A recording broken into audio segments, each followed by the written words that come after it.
Welcome to another deep dive. Today we're going to be using AI to break down some complex medical research. We're going to be diving headfirst into the January 6, 2024 issue of The Lancet, specifically issue 10421. Don't worry if medical jargon isn't really your thing. We're here to translate it all into plain English. And if you want to check out the full journal issue yourself, you can find the links in the description. Hi there, it's great to be here, ready to untangle some fascinating medical research. All right, let's jump into it with a topic that caught my eye. Perinatal morbidity among women with a previous cesarean delivery. Now that sounds like a mouthful, but what does that actually mean for expectant mothers? Essentially, it means we're looking at the health complications that can arise for both the mother and baby. During pregnancy and childbirth, when the mother has had a C-section before, it's a crucial area of research because understanding these risks helps doctors provide better care and support for these moms and their babies. Makes sense. So what did this particular Lancet study reveal about these potential complications? The study, which looked at data from a huge number of births, found that women with a previous C-section do face a higher risk of certain complications. Some of these are related to the surgery itself, like the possibility of the scar rupturing during labor. Well, that sounds pretty scary. It definitely can be, but thankfully it's a relatively rare occurrence. The study also highlighted other risks, like placenta previa, where the placenta partially or completely covers the cervix. This can lead to bleeding and other problems during pregnancy and delivery. So it's not just about the scar itself, but a whole range of potential issues that doctors need to be aware of. Precisely. The study emphasizes the need for careful monitoring and management of pregnancies in women with a prior C-section.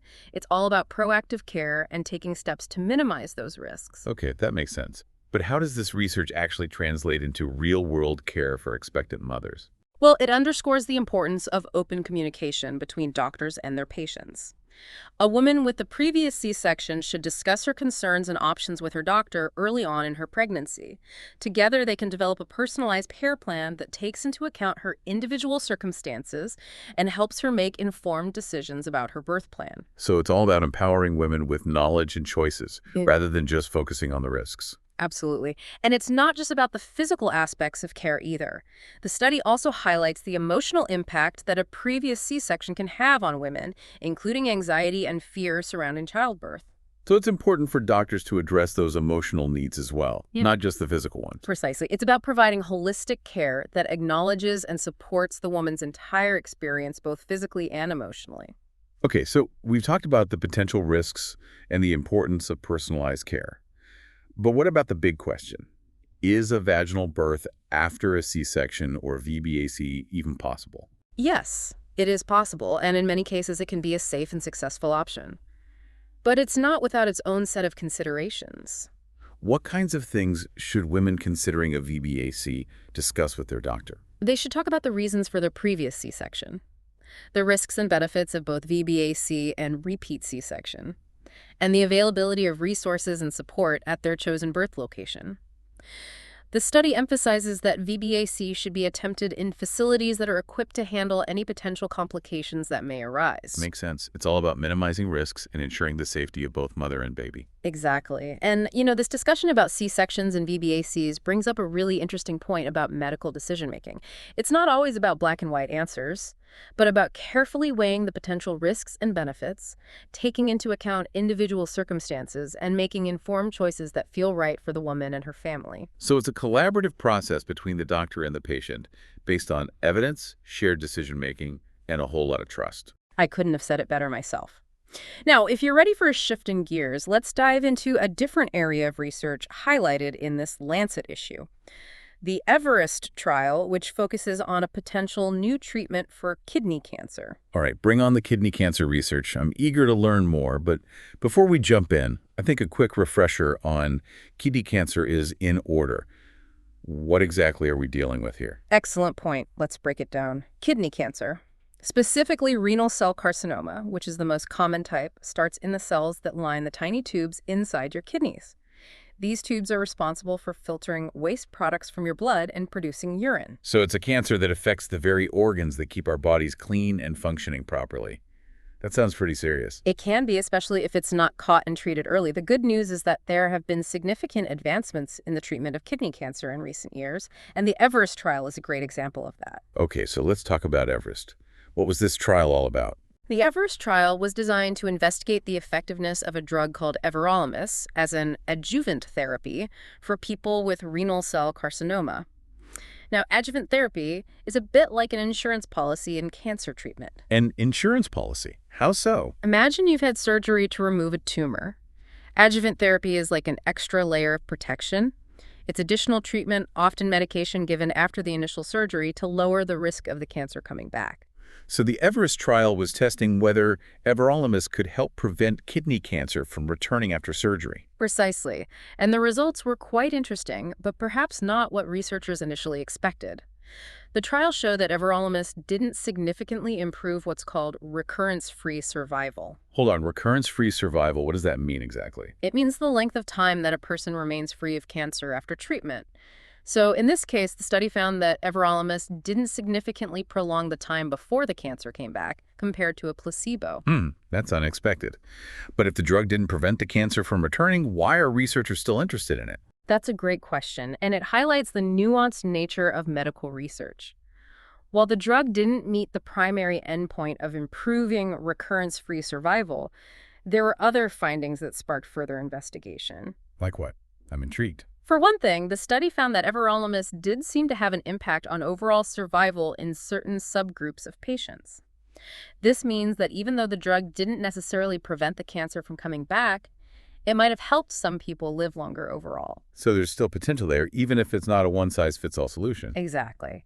And that's the beauty of science. It's a constant process of discovery, refinement, and reevaluation. The Everest trial might not have provided a definitive answer, but it's opened up new avenues for research and helped us understand the complexities of kidney cancer treatment in a deeper way. It's fascinating how one study can spark so many new questions and directions for research. It's like a detective novel unfolding before our eyes. But speaking of medical mysteries, there's another study in this Lancet issue that really caught my eye, and it involves a drug called sparsentan and its potential for protecting the kidneys. Oh yes, sparsentan. This one's a real head-scratcher, in a good way. It involves a condition called IgA nephropathy, which affects the delicate filtering units in the kidneys. Imagine these filters getting clogged up, preventing your kidneys from doing their job properly. That sounds like a recipe for trouble. It can be, and that's where sparsentan comes in. This drug acts on two different pathways in the kidneys, helping to reduce inflammation and protect those filters from further damage. So it's like a double-duty defender of kidney health. Precisely. And the PROTECT trial, which is featured in the Lancet, put sparsentan to the test, comparing it to another commonly used drug called irbesartan. Okay, so what did this PROTECT trial reveal about sparsentan's effectiveness? The results were quite promising. Sparsentan was actually better than irbesartan at slowing the progression of IgA nephropathy. It was more effective at reducing protein in the urine, which is a key indicator of kidney damage, and at preserving kidney function over time. So sparsentan looks like a potential game changer for people with this condition. It certainly does. But here's where things get really interesting. During the trial, researchers noticed that sparsentan caused a slight decrease in red blood cells, a condition known as anemia in some patients. Anemia. That doesn't sound like a good thing. Isn't that a sign that something's wrong? Typically, yes, but in this case, the anemia could actually be a good sign. It suggests that sparsentan is improving blood flow and oxygenation in the kidneys. When the kidneys are functioning better, they don't need to send out as many signals to the body to produce red blood cells. So this slight dip in red blood cells might actually reflect improved kidney health. Wow, that's a real mind bender. So what started as a potential concern turned out to be a clue that the drug was doing something positive. It's like a medical mystery unfolding before our eyes. Exactly. It highlights the importance of careful observation and interpretation in medical research. Sometimes what appears to be a negative side effect can actually provide valuable insights into how a drug is working. It's a reminder that the human body is incredibly complex, and there's always more to learn. But speaking of learning, this issue of the Lancet also delves into another fascinating area of research. And it involves something that affects us all. The heart. Ah, yes, the heart, the engine of our bodies. And in this case, we're talking about those pesky atherosclerotic plaques that can build up inside our arteries, potentially causing all sorts of trouble. All right, I'm ready for a crash course on heart health. What are these plaques exactly, and why should we be concerned about them? Imagine your arteries, the blood vessels that carry oxygen-rich blood throughout your body as a network of pipes. Over time, just like pipes can develop a buildup of gunk, our arteries can develop a buildup of plaque, which is made up of cholesterol, fat, and other substances. Okay, so we've got these plaques building up in our arteries. What's the big deal? Well, most plaque buildup is gradual and doesn't cause immediate problems. But here's the catch. Some plaques are more unstable than others. These are the ones we call vulnerable plaques. They're like weak spots in the artery wall, prone to rupturing. So vulnerable plaques are like ticking time bombs. Exactly. And when a vulnerable plaque ruptures, it triggers your body's clotting system to kick into overdrive, leading to the formation of a blood clot. That clot can partially or completely block the artery, cutting off blood flow to the heart. And that's what causes a heart attack. Right. Precisely. So these vulnerable plaques are a serious matter. And researchers are constantly looking for ways to identify and manage them effectively. And that's where the PREVENT trial comes in. Okay, so tell me more about this PREVENT trial. How did it approach the problem of vulnerable plaques? The researchers took a pretty bold approach. They decided to test whether stenting these vulnerable plaques, even if they weren't causing any blockage yet, could help prevent heart attacks. Wait, stenting plaques that weren't even causing symptoms? That seems pretty radical. It is a proactive approach, aiming to stabilize those plaques before they have a chance to rupture and cause a heart attack. So they're essentially trying to get ahead of the problem rather than waiting for disaster to strike. Exactly. And the results of the PREVENT trial were pretty remarkable. They found that stenting these vulnerable plaques significantly reduced the risk of heart attacks and other cardiac events compared to just optimal medical therapy. Wow, that's a big deal. But I imagine a strategy this bold is bound to spark some debate in the medical community. What are some of the concerns being raised? You're right. Not everyone is fully on board with this stenting strategy just yet. Some experts are cautious because although the treatment group had fewer heart attacks, the overall event rates in both groups were quite low. So the question is whether the benefit of stenting, which is an invasive procedure, outweighs the potential risks, especially in cases where the plaque might not have caused a problem anyway. Exactly. And there's also debate about whether the plaques targeted in the study were truly vulnerable enough to warrant stenting. Were they really at high risk of rupturing or just part of the normal aging process of arteries? It seems like there's a lot more research to be done in this area before we can definitively say whether this stenting strategy is the best way to go. It's a reminder that medical science is constantly evolving, and what we consider best practice today might be different tomorrow. Absolutely. And this issue of the Lancet is a perfect example of that. It's full of studies that are challenging our current understanding of health and disease and pushing the boundaries of medical innovation. It's inspiring to see the progress being made in so many different areas of medicine. But while we're on the topic of heart health, there's another study in this issue that caught my eye. And it involves a drug called, wait for it, sparsentan. Sparsentan again. It seems like this drug is popping up everywhere in this journal. But this time it's not about kidney protection. It's about its potential role in preventing heart attacks. Wait, hold on. I thought sparsentan was a kidney drug. How can it also be relevant to heart health? That's what makes this so fascinating. It turns out that sparsentan's ability to act on the renin-angiotensin system, which we discussed earlier in the context of kidney protection, also has implications for cardiovascular health. Okay, so remind me again how this renin-angiotensin system works and why it's relevant to the heart. Sure. The renin-angiotensin system, or RAS for short, is a complex hormonal pathway that plays a crucial role in regulating blood pressure and fluid balance in the body.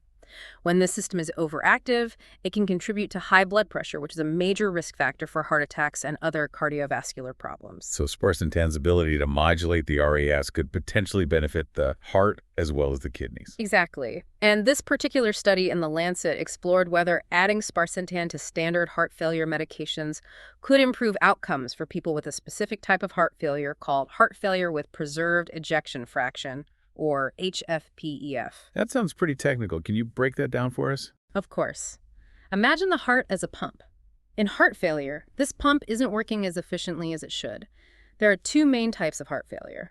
One where the heart's pumping chamber, the left ventricle, is weakened and doesn't squeeze as well. And another where the left ventricle squeezes normally but doesn't relax properly, making it difficult for the heart to fill with blood. That second type is HFpEF. Okay, so this study was looking at whether sparsentan could help people with that second type of heart failure where the heart doesn't relax properly. Precisely. And the results were quite encouraging. The study found that adding sparsentan to standard medications led to a significant improvement in symptoms and a reduction in hospitalizations for heart failure in people with HFpEF. That's fantastic news. So sparsentan might be a valuable new tool in the fight against heart failure. It certainly seems that way. Of course, more research is needed to confirm these findings and determine the long-term safety and effectiveness of sparsentan for this specific condition. But it's a very promising development. It's amazing how one drug can have such far-reaching implications for different areas of health. It's a testament to the interconnectedness of the human body. But, while we're talking about the complexity of the body, there's another study in this issue of the Lancet that caught my eye, and it deals with a topic that's both fascinating and a little bit, well, gross. Ooh, I love a good gross-out science topic. Lay it on me. What are we talking about? We're talking about the gut microbiome, that vast ecosystem of bacteria that live inside our intestines. The gut microbiome, yes. It's a hot topic in research these days, and for good reason. We're learning more and more about how these trillions of bacteria can influence our health in surprising ways. And this particular study in the Lancet takes a close look at the gut microbiome in the context of a specific condition.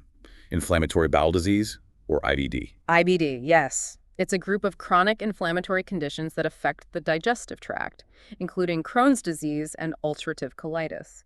These conditions can cause a range of symptoms, from abdominal pain and diarrhea to fatigue and weight loss. And what did this study reveal about the role of the gut microbiome in IBD? The study explored the complex interplay between the gut microbiome, the immune system, and the development of IBD.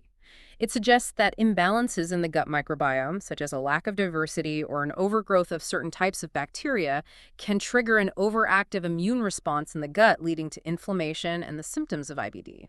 So it's like the gut microbiome is playing a role in turning the immune system against the body's own tissues. Exactly. It's a fascinating and complex area of research, and this study adds to our growing understanding of the intricate relationship between our gut bacteria and our overall health. It's amazing to think that these tiny organisms living inside us can have such a profound impact on our well-being. But while we're on the topic of the gut microbiome, there's another study in this issue of the Lancet that I think we should discuss. It deals with a connection that might surprise you. The gut-brain axis. The gut-brain axis, yes. It's this incredible two-way communication highway between our gut and our brain. We used to think of these two systems as separate entities, but now we're realizing just how interconnected they are. So what's the latest news from the world of gut-brain research? This particular study explored the potential role of the gut microbiome in a condition that affects millions of people worldwide: depression. Wait, depression? You're telling me that our gut bacteria could have something to do with our mood and mental health? That's what the research suggests. It turns out that the gut microbiome can produce neurotransmitters, those chemical messengers that play a crucial role in regulating our mood and behavior. So imbalances in the gut microbiome could potentially disrupt this delicate balance of neurotransmitters contributing to depression. Exactly. It's still early days in this area of research, but the findings are quite intriguing. The study also explored the potential for using dietary interventions and other strategies to modify the gut microbiome and potentially improve mental health outcomes. So it's about finding ways to nurture our gut health, not just for the sake of our digestion, but also for our overall mental and emotional well-being. Precisely. It's a holistic approach to health that recognizes the interconnectedness of our bodies and minds. It's amazing to think that something as simple as what we eat can have such far-reaching effects on our overall health. But, while we're talking about the interconnectedness of things, there's another study in this issue of the Lancet that I think we should discuss. It involves a topic that's particularly relevant to anyone who's ever struggled with making healthy lifestyle changes: the role of behavioral economics in promoting healthier choices. Ah, yes, behavioral economics. It's all about understanding how people make decisions, especially when it comes to health, and using that knowledge to design interventions that nudge people towards healthier choices. So it's like using psychology and a bit of clever manipulation to get people to do what's good for them. Well, manipulation might be a strong word. It's more about understanding the barriers that prevent people from making healthy choices and finding ways to remove those barriers or make healthier choices easier and more appealing. Okay, so how does this play out in the real world? Give me some examples. This Lancet study highlights a few interesting examples. For instance, some workplaces are now offering financial incentives to encourage employees to participate in wellness programs or get their annual checkups. It's a way of using positive reinforcement to motivate people. So it's like rewarding people for taking care of their health. Exactly. And other studies have looked at using choice architecture to nudge people towards healthier options. For example, placing healthy foods at eye level in cafeterias. Or making stairs more prominent and accessible than elevators can subtly encourage people to make healthier choices without feeling forced or restricted. It's like gently guiding people in the right direction without taking away their freedom of choice. I like that approach. Me too.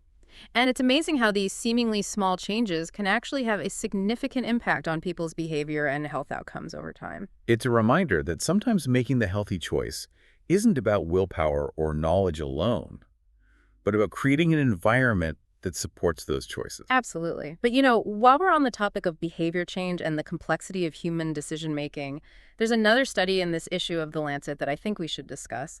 It deals with a topic that's often surrounded by stigma and shame: addiction. Addiction is a serious issue that affects millions of people worldwide, and it's often misunderstood.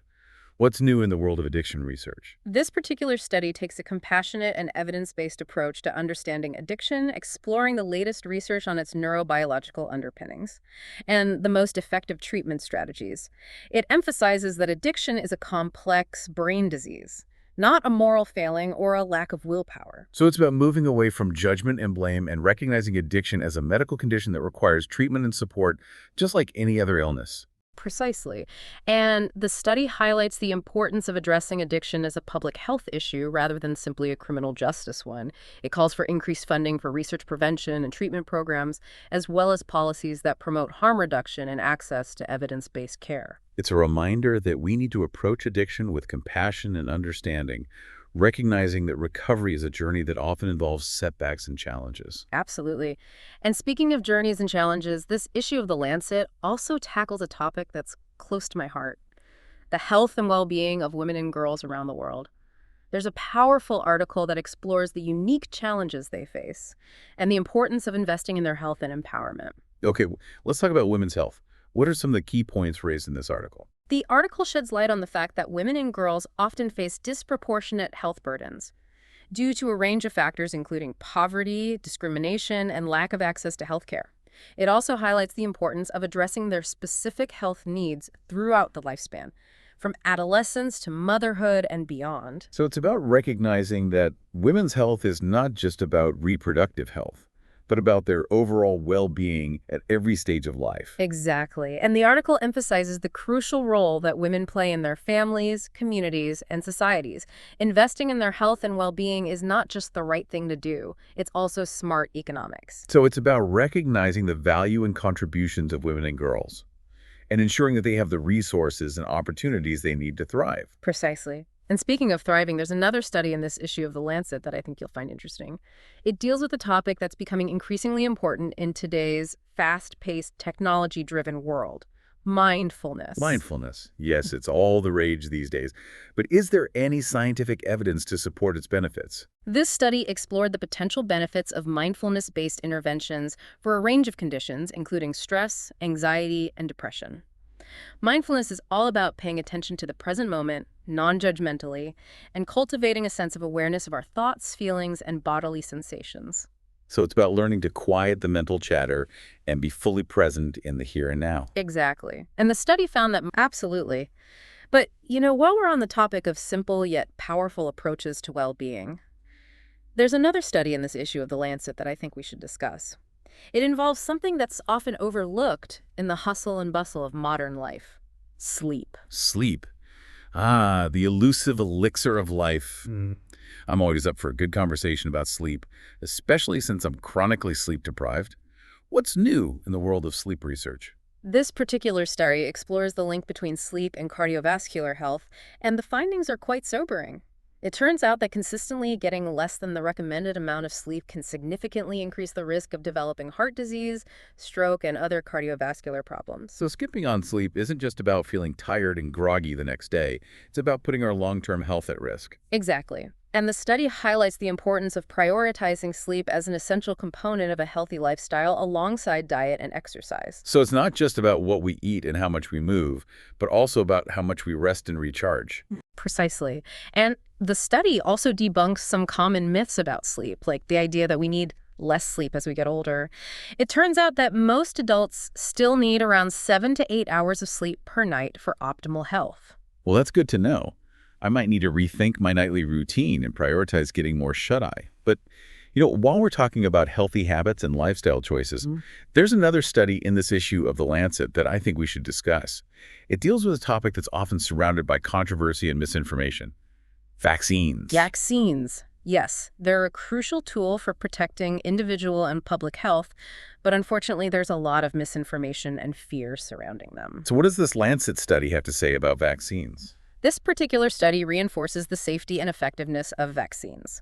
Addressing some of the common concerns and myths that circulate online and in communities, it provides strong evidence that vaccines are rigorously tested and monitored, and that the benefits of vaccination far outweigh the risks. So it's about combating misinformation with facts and evidence and reminding people that vaccines are one of the most powerful tools we have for preventing disease and saving lives. Exactly. And the study also highlights the importance of herd immunity, the concept that when a large percentage of a population is immunized, it helps protect those who are unable to be vaccinated, such as infants, the elderly, and people with compromised immune systems. So getting vaccinated isn't just about protecting ourselves, it's about protecting our communities as well. Absolutely. It's about acting responsibly and compassionately to safeguard the health of everyone around us. It's a powerful reminder that we're all interconnected, and that our individual choices can have a ripple effect on the health and well-being of others.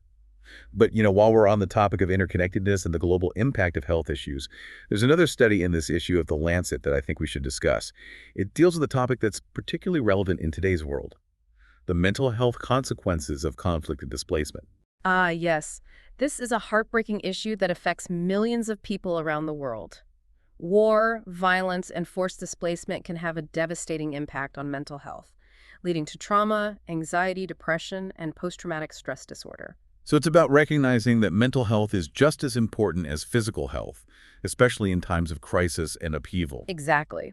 And this Lancet study highlights the urgent need for mental health services and support for people affected by conflict and displacement. It calls for increased funding and resources for mental health programs in humanitarian settings, as well as the training of healthcare workers to address the unique mental health needs of this population. So it's about ensuring that mental health care is integrated into the broader humanitarian response, not just focusing on physical needs. Precisely. It's about recognizing that mental health is essential for overall well-being, and that supporting people's mental health can be just as life-saving as providing food, shelter, and medical care. It's a reminder that health is not just about the absence of disease, but about the ability to cope with life's challenges, build resilience, and find meaning and purpose in the face of adversity. Well said. But while we're talking about resilience and the challenges of modern life, there's another study in this issue of The Lancet that I think we should discuss. It deals with a topic that's becoming increasingly relevant as our world becomes more connected and fast-paced: the impact of social media on mental health. Social media, it's such a ubiquitous part of our lives these days. But its impact on our mental health is a complex and often debated topic. What's the latest from the world of social media research? This particular Lancet study explores the potential links between social media use and mental health outcomes, particularly in young people. It's a nuanced issue, and the research findings are not always clear-cut. Some studies have shown that excessive social media use can be associated with increased feelings of loneliness, anxiety, and depression, especially when social media is used as a substitute for real-life interactions. So it's about finding a healthy balance and being mindful of how social media is impacting our mood and behavior. Exactly.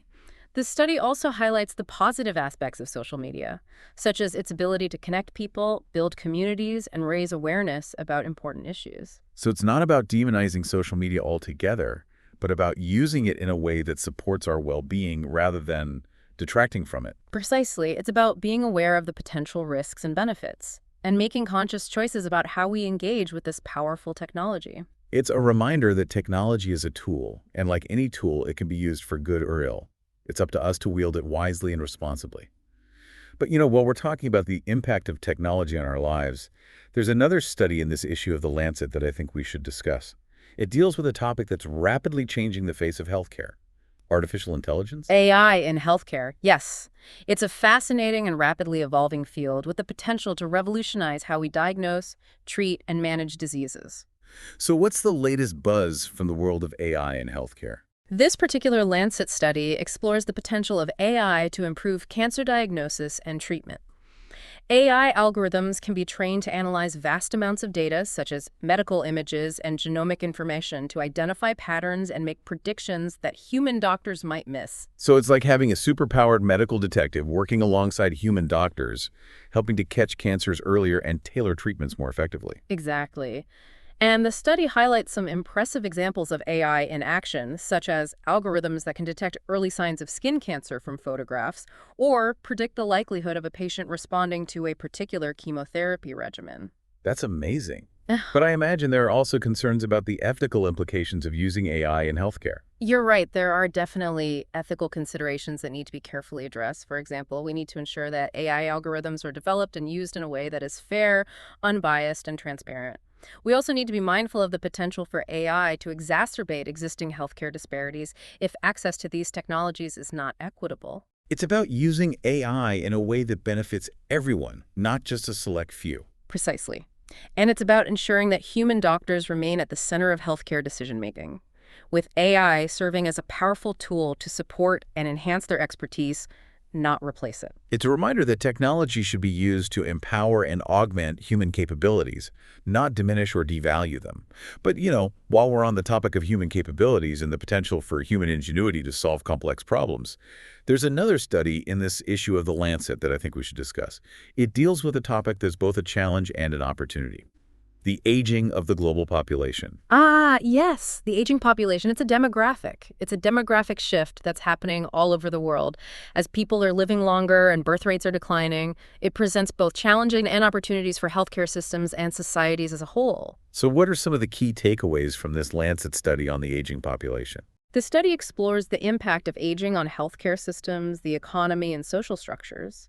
It highlights the need for innovative approaches to care for older adults, particularly those with chronic conditions, and emphasizes the importance of promoting healthy aging and preventing age-related decline. So it's about finding ways to support older adults to live healthy, fulfilling lives. Not just extending their lifespan, but enhancing their health span. Exactly. It's about shifting our focus from simply treating disease to promoting well-being and enabling older adults to remain active and engaged members of society. It's about recognizing that aging is a natural part of life, not something to be feared or avoided. Absolutely. And this Lancet article also touches on the importance of addressing ageism, the discrimination and prejudice that older adults often face. Ageism is a real problem. It's like we've forgotten the value and wisdom that older adults bring to our communities. I agree. And this article calls for a shift in how we view and value older adults, recognizing their contributions and creating a society that is inclusive and supportive of people of all ages. It's about creating a world where everyone have the opportunity to age gracefully and live a life of meaning and purpose, regardless of their age. Well said. But, while we're on the topic of meaning and purpose and the things that contribute to a fulfilling life, there is another study in this issue of The Lancet that caught my eye, and it involves a topic that's often overlooked in healthcare: spirituality. Spirituality. Now that's an interesting topic to explore in a medical journal. What does this study have to say about the role of spirituality in health and well-being? This study explores the growing body of research on the connections between spirituality, religion, and health outcomes. It turns out that people who have a strong sense of spirituality or religious faith tend to have better mental and physical health, including lower rates of depression, anxiety, and even chronic diseases. So it's like having a spiritual or religious belief system acts as a buffer against stress and promotes overall well-being. That's what the research suggests. Of course, more research is needed to fully understand the complex mechanisms involved, but the findings are quite intriguing. The study also cautions against making generalizations or assuming that spirituality is a one-size-fits-all solution for health problems. It's about respecting individual beliefs and recognizing that spirituality is a personal and often deeply private matter. Precisely. But I think this study opens up an important conversation about the role of meaning, purpose, and connection in our lives, and how those things can contribute to our overall well-being. It's a reminder that health is not just about the physical body, but also about the mind, the spirit, and the connections we have with ourselves, with others and with something larger than ourselves. Well said. But while we're on the topic of the things that connect us and shape our lives, there's another study in this issue of The Lancet that I think we should discuss. It deals with a topic that's fundamental to the human experience. Love. Now that's a topic I never expected to encounter in a medical journal. I thought those were reserved for poetry and romantic comedies. What does science have to say about love? This study explores the neurobiology of love, looking at how love affects our brains and bodies. It turns out that love is not just a feeling. It's a complex physiological process involving hormones, neurotransmitters, and brain pathways. So love is literally a chemical reaction happening inside us. It's both fascinating and a little bit disillusioning.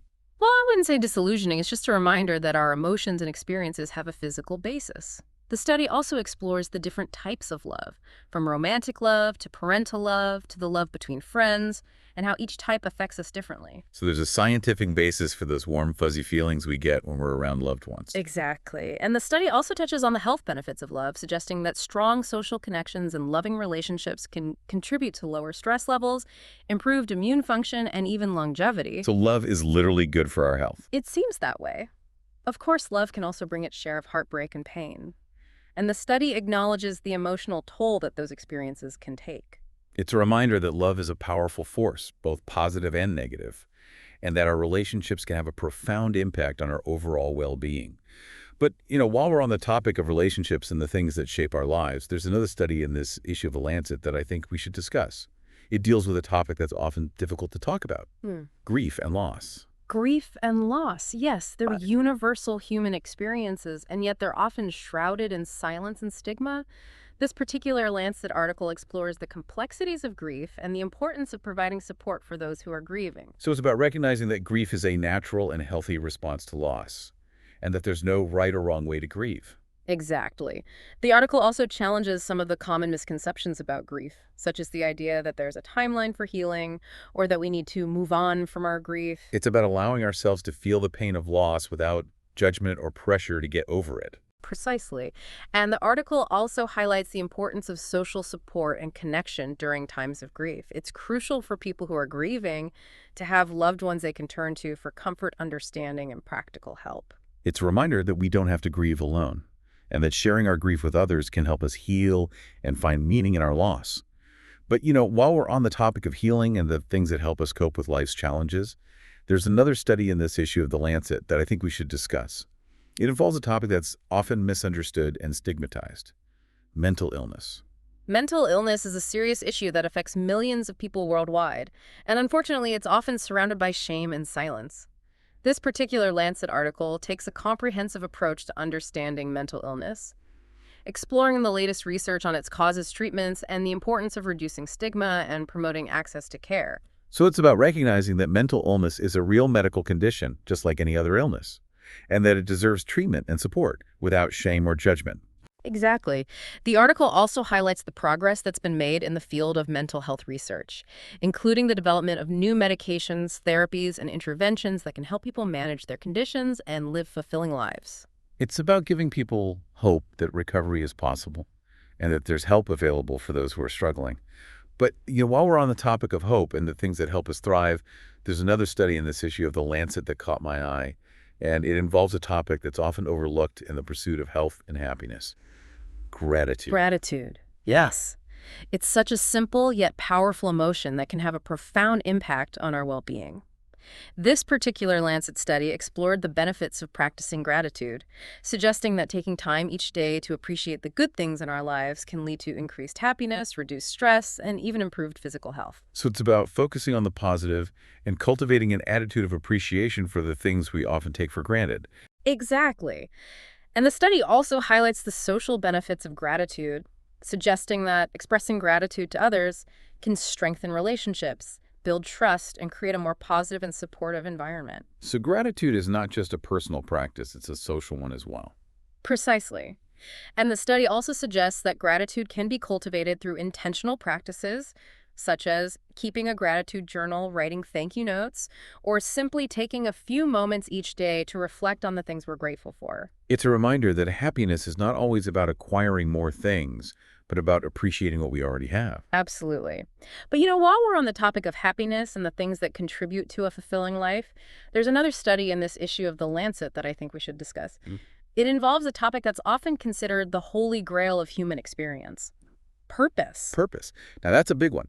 I think we all crave a sense of purpose in our lives, but what does science have to say about finding and cultivating purpose? This Lancet article explores the concept of purpose from a psychological perspective, suggesting that having a sense of purpose in life is essential for well-being and can contribute to greater happiness, resilience, and even longevity. So it's not just about finding a job we enjoy or a hobby we're passionate about. It's about feeling like our lives have meaning and direction. Exactly. The article also suggests that purpose can be found in many different areas of life, from our work to our relationships to our contributions to our communities and the world around us. So it's about finding something that gives our lives meaning and makes us feel like we're making a difference. Precisely. And the article also suggests that purpose can evolve over time as our values, interests, and circumstances change. It's a reminder that life is a journey, not a destination, Mm-hmm. and that our sense of purpose can continue to grow and evolve as we do. But while we're on the topic of journeys and the things that shape our lives, there's another study in this issue of The Lancet that I think we should discuss. It deals with a topic that's both universal and deeply personal: aging. Aging, yes. It's a natural and inevitable part of life, and yet it's often viewed with fear and resistance. This particular Lancet article takes a more positive and holistic approach to aging, exploring the latest research on how to age gracefully, maintain cognitive function, and prevent age-related decline. So it's about recognizing that aging doesn't have to be a downward spiral of decline, and that we can take steps to preserve our health, vitality, and cognitive function as we get older. Exactly. The article highlights the importance of lifestyle factors such as diet, exercise, sleep, and social connection in promoting healthy aging. It also explores the potential of new technologies and interventions to address age-related challenges such as memory loss and mobility issues. So it's about embracing aging as a natural part of life and finding ways to thrive at every stage of the journey. Precisely. And this article also touches on the importance of addressing ageism, the discrimination and prejudice that older adults often face. Ageism is a real problem. It's like we've forgotten the value and wisdom that older adults bring to our communities. I agree. And this article calls for a shift in how we view and value older adults, recognizing their contributions, and creating a society that is inclusive and supportive of people of all ages. It's about creating a world where everyone has the opportunity to age gracefully and live a life of meaning and purpose regardless of their age. But as we delve deeper into this issue of The Lancet, we encounter a topic that weighs heavily on the minds of many: death. Death, yes. It's the ultimate mystery, the one certainty in life that we all must face, and yet it's a topic that's often avoided and shrouded in fear and discomfort. So what does this particular Lancet article have to say about death and dying? This article explores the concept of a good death, arguing that dying with dignity and peace is a fundamental human right. It also discusses the importance of palliative care, a specialized medical approach that focuses on relieving pain and suffering and improving quality of life for people with serious illnesses. So it's about recognizing that death is a natural part of life and that we deserve to die with dignity and surrounded by love and support. Exactly. And the article also touches on the ethical and legal complexities surrounding end-of-life care, such as advanced care planning, hospice care, and the right to die with dignity. It's a reminder that these are important conversations to have with our loved ones and healthcare providers so that our wishes are respected and our final days are filled with peace and comfort.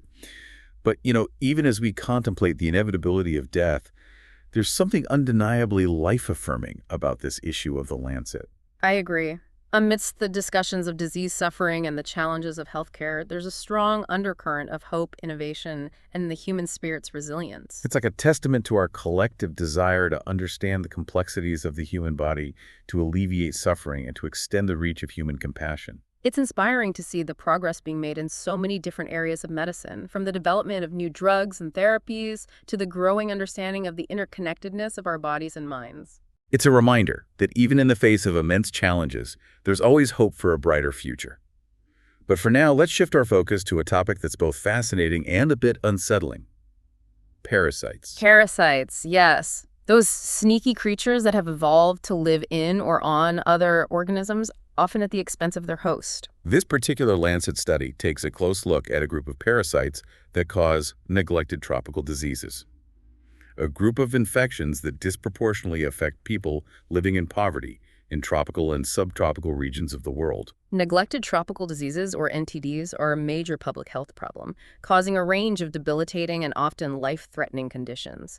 These diseases often receive less attention and funding than other global health threats, even though they affect millions of people worldwide. So it's about shining a light on these often forgotten diseases and advocating for increased research, prevention, and treatment efforts. Exactly. And this Lancet article highlights the progress that's been made in combating NTDs, including the development of new drugs and strategies to control and eliminate these infections. It's about giving hope to those who are suffering and working towards a future where these diseases no longer pose a threat to human health and well-being. It's a reminder that even in the face of immense challenges, the human spirit of innovation and compassion can prevail. It's a powerful message of hope and resilience that resonates throughout this entire issue of The Lancet.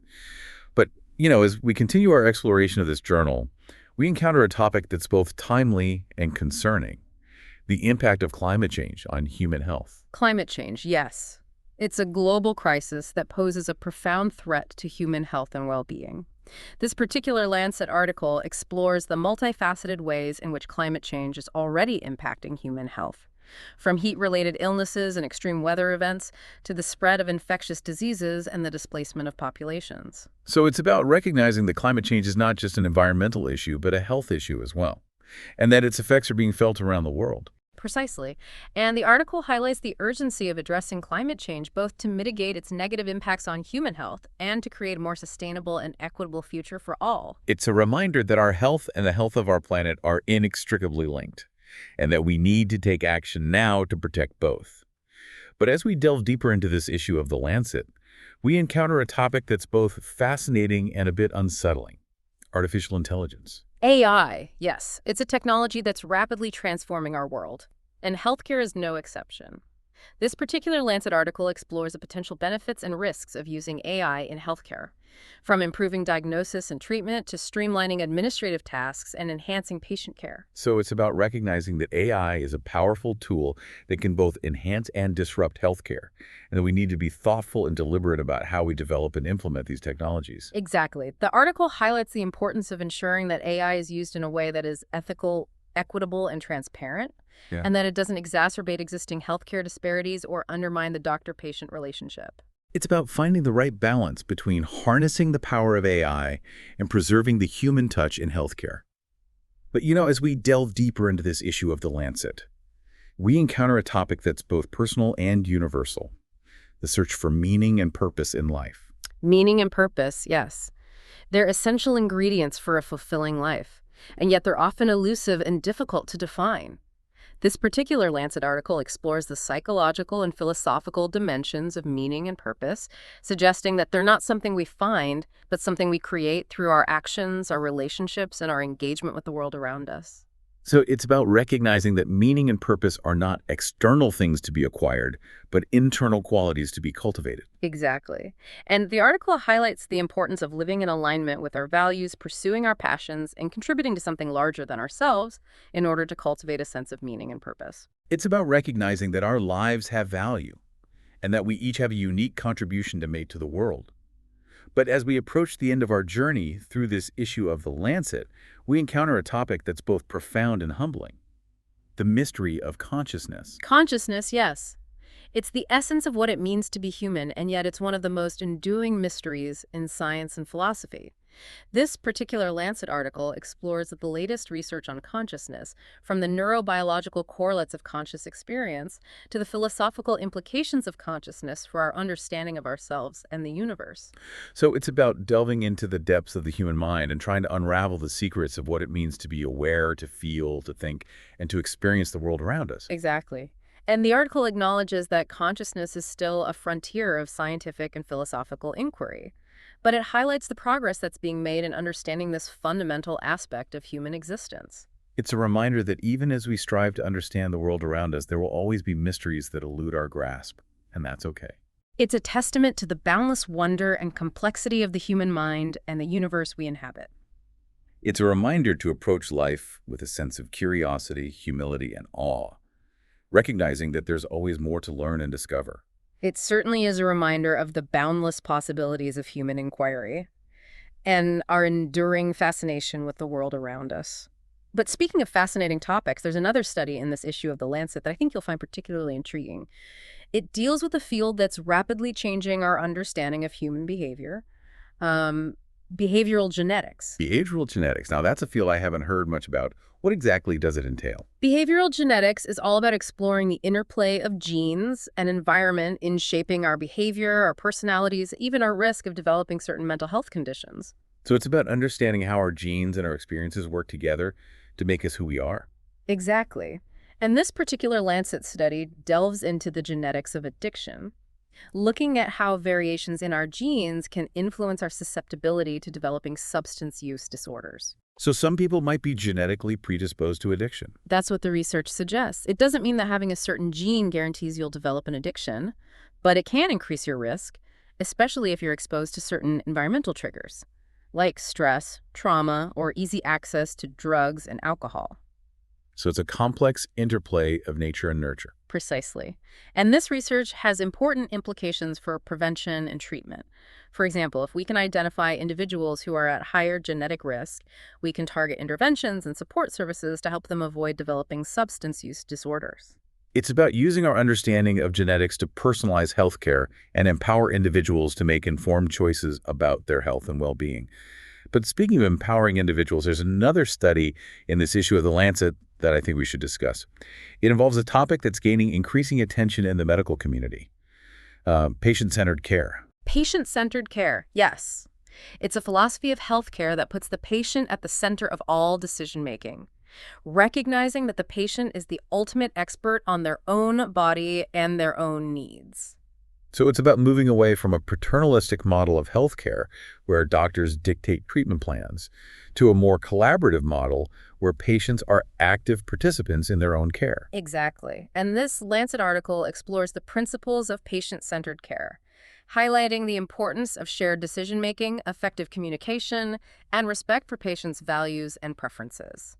It's about empowering patients to take an active role in their health and well-being, and recognizing that they're more than just a collection of symptoms or a diagnosis. It's about treating the whole person, not just the disease. And speaking of treating the whole person, there's another study in this issue of The Lancet that caught my eye. And it involves a topic that's often overlooked in conventional medicine, the power of the placebo effect. The placebo effect, yes. Yeah. It's that mysterious phenomenon where people experience real improvement in their health simply because they believe they're receiving treatment, even if it's a sugar pill or a sham procedure. Exactly. And this Lancet study delves into the neurobiology of the placebo effect, exploring how our expectations, our beliefs, and even our social interactions can influence our brain chemistry and trigger real physiological changes in the body. So it's not just about fooling ourselves or imagining that we feel better. Our brains are actually producing real healing effects simply because we believe something will work. That's what the research suggests. It's a powerful testament to the mind-body connection and the incredible capacity of our brains to influence our physical health. It's a reminder that our thoughts and beliefs aren't just abstract concepts. They have a real and tangible impact on our bodies. Precisely. And this research has important implications for healthcare. If we can harness the power of the placebo effect in ethical and responsible ways, we can potentially enhance the effectiveness of treatments and improve patient outcomes. It's about recognizing that the healing process isn't just about drugs and procedures. It's also about the power of the mind, the importance of hope and belief, and the therapeutic potential of human connection. Well said. And this Lancet study also explores the ethical considerations surrounding the use of placebos in healthcare, emphasizing the importance of transparency and informed consent. It's about ensuring that patients are fully informed and empowered to make decisions about their own care, even when those decisions involve the use of placebos. It's about respecting patient autonomy and recognizing that trust is an essential component of the healing relationship. And that brings us to the end of our incredible journey through this issue of The Lancet. It's been a whirlwind tour of the cutting edge of medical research, the complexities of the human body, and the ethical dilemmas of healthcare. I feel like we've traveled the world, explored the universe, and delved into the depths of the human psyche, all within the pages of this journal. It's been an absolute privilege to share this journey with you. The pleasure was all mine. Well, that wraps up another deep dive. We hope you found this exploration of the Lancet insightful and inspiring. As always, we encourage you to check out the links in the description if you want to learn more about the studies we discussed. And until next time, stay curious, keep learning, and take good care of yourselves and each other. See you next time.